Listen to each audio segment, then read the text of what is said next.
Hi అండి. Welcome back to my channel. నేను మీ కృష్ణవేణి. ఎలా ఉన్నారు అందరూ? నేనైతే చాలా బాగున్నాను. మీరు కూడా బాగున్నారనుకుంటున్నా. సండే వస్తే ముక్కలు ఎంత ముద్ద దిగదు కదా! అందులోనూ నాన్ వెజ్ కింగ్ ఎవరండి? చేపలు. ఆహా! చేపల పులుసు ఉంటేనే నోరు ఊరుతుంది. అందులోని ఇంకా రాగి సంకటితో తింటే ఇంకా నోరు ఊరుతుందండి. రాగి సంకటి విత్ చేపల పులుసు ఆహాహా! ఏదో పాట గుర్తుంది కదా! ఆహా! ఏమి రుచి తినరా మైమరచి అన్నట్టు చేపల పులుసు ఎలా చేశానో ఈ వీడియోలో చెప్పేస్తాను. ఈ వీడియోలో కొత్తగా చూసిన వాళ్ళైతే నా ఛానల్ సబ్స్క్రైబ్ చేసుకోవడం మాత్రం మర్చిపోవద్దు. Please follow and subscribe.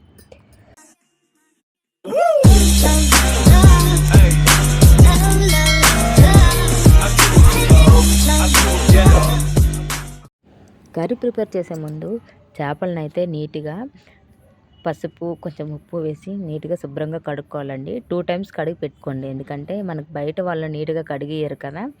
అందుకని నీట్గా 2 టైమ్స్ కడిగి పెట్టుకోవాలి. పసుపు ఎందుకు వేయమని చెప్పానంటే కర్రీ నీసు వాసన రాకుండా ఉంటుందని పసుపు వేయమని చెప్పాను. ఇలా కడిగి పెట్టుకున్న 2 టైమ్స్ కడిగి పెట్టుకున్న ముక్కల్ని పక్కన పెట్టుకోవాలి.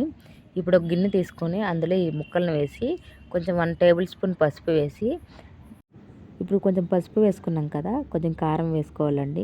నేనైతే కారం కొంచెం ఎక్కువగానే వేసుకుంటున్నాను. మేము ఎందుకంటే కొంచెం కారం ఎక్కువగానే తింటాము.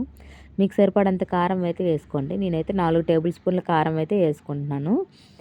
ఇక్కడ చూపిస్తున్న విధంగా నేను కారం వేసుకుంటున్నానండి. కారం అయితే వేసుకుంటున్నాను కదండి. ఈ కారం కొంచెం స్పైసీగా ఉంటుంది. ఎందుకంటే నేను ఊర్లో పట్టించుకున్న కారం కాబట్టి కొంచెం స్పైసీగా ఉంటుంది. ఇప్పుడు నేను ఇందులో కొంచెం కల్లుప్పు యాడ్ చేసుకుంటున్నానండి. కల్లుప్పు వేయాలనే రూల్ ఏం లేదు. సాల్ట్ అయినా వాడుకోవచ్చు, ఆప్షనల్ అనమాట. కల్లుప్పు ఉంటే కల్లుప్పు వేసుకోవచ్చు, లేదంటే సాల్ట్ వేసుకోవచ్చు. ఇప్పుడు పసుపు ఉప్పు కారాన్ని అయితే ముక్కలకు బాగా పట్టించేసి వీడియోలో చూపిస్తున్నట్టు ముక్కలకు బాగా పట్టించాలండి. 1 బై 1 కలపాలి. ఎందుకంటే ముక్కలు బాగా పట్టిస్తేనే అవి కొంచెం టేస్ట్ వస్తాయి అన్నమాట.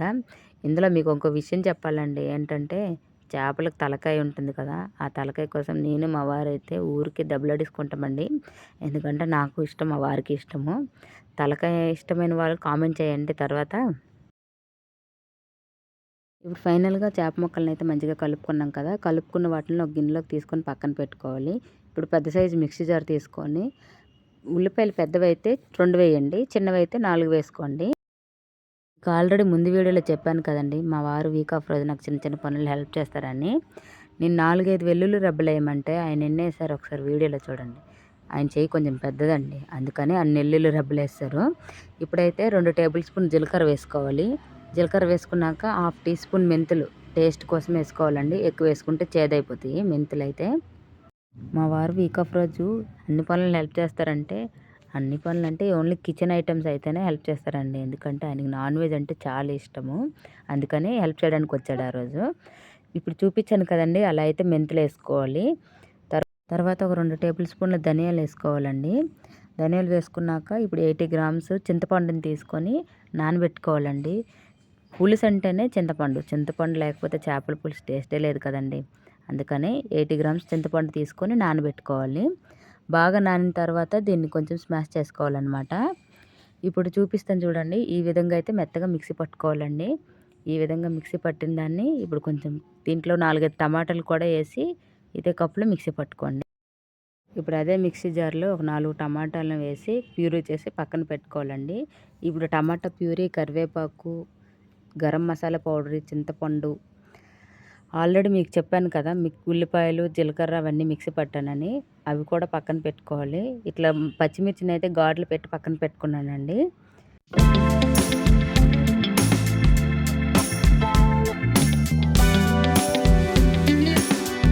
ఇవన్నీ ఒక పక్కన పెట్టుకొని ఇప్పుడు స్టవ్ ఆన్ చేసి బాండి పెట్టుకొని అందులో సరిపడంత ఆయిల్ పోసుకోవాలి. ఆయిల్ పోసుకున్నాక ఆయిల్ బాగా హీట్ అయ్యాక చిటికెడు మెంతులు వేసుకోవాలి. ఆల్రెడీ మనం మిక్సీ పట్టుకున్నాం కదా ఉల్లిపాయలు, వెల్లుల్లి ఇవన్నీ, ఆ పేస్ట్ని కూడా అందులో వేసుకొని ఆయిల్ నుండి సపరేట్ అయ్యేంత వరకు వేయించాలండి.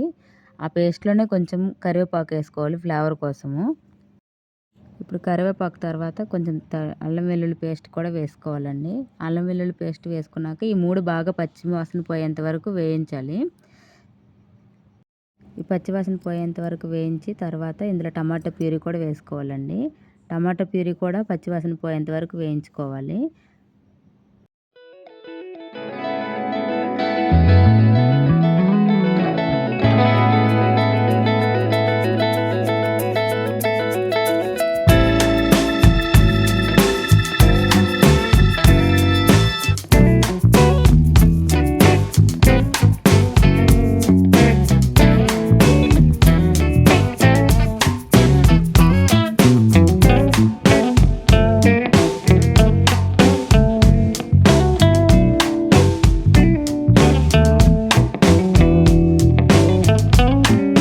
ఆల్రెడీ మనం చేపలకు పసుపు, ఉప్పు, కారం పట్టించాం కదండీ!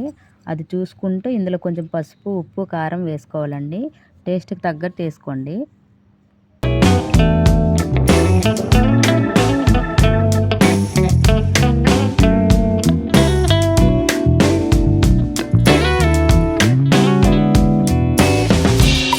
ఇప్పుడు ఈ 3 వేసుకున్నాం కదా! ఇది కొంచెం ఆయిల్ నుండి సెపరేట్ అయ్యేంత వరకు బాగా కలుపుకోవాలండి.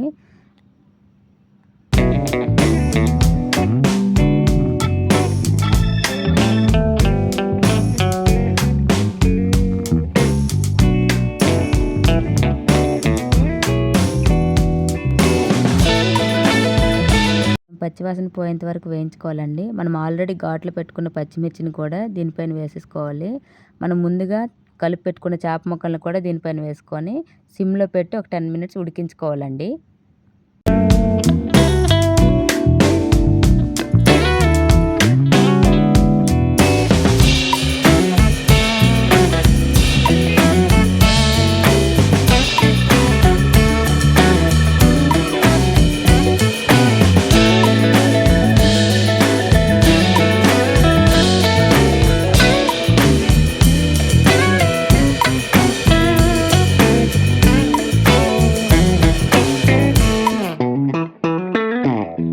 మినిట్స్ అయ్యాక మూత తీసి మనం ముందుగా నానబెట్టుకున్న చింతపండు గుజ్జుని ఈ చేప ముక్కల్లో వేసుకోవాలండి.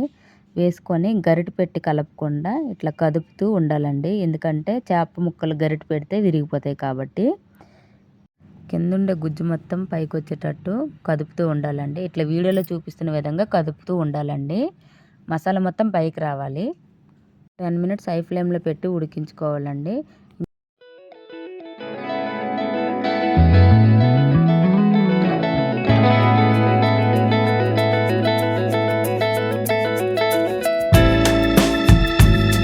సేపు ఉడికించుకున్నాక కొత్తిమీర వేసుకొని ఒక 5 మినిట్స్ ఉడికించుకోవాలి. ఉడికించుకున్నాక మనకు ఎంతగానో ఇష్టమైన టేస్టీ చేపల పులుసు అయితే రెడీ అండి. ఇది రైస్లో కానీ రాగి సంకటితో కానీ తింటే చాలా బాగుంటుంది. వీడియోలో చూపించిన విధంగా మీరు కూడా ట్రై చేయండి, చాలా బాగుంటుంది. నా వీడియో మీకు నచ్చినట్టయితే లైక్ చేయండి, షేర్ చేయండి, ఫాలో చేయండి, సబ్స్క్రైబ్ చేసుకోవడం మాత్రం మర్చిపోవద్దు. నేను మీ Krishnaveni. Thank you for watching.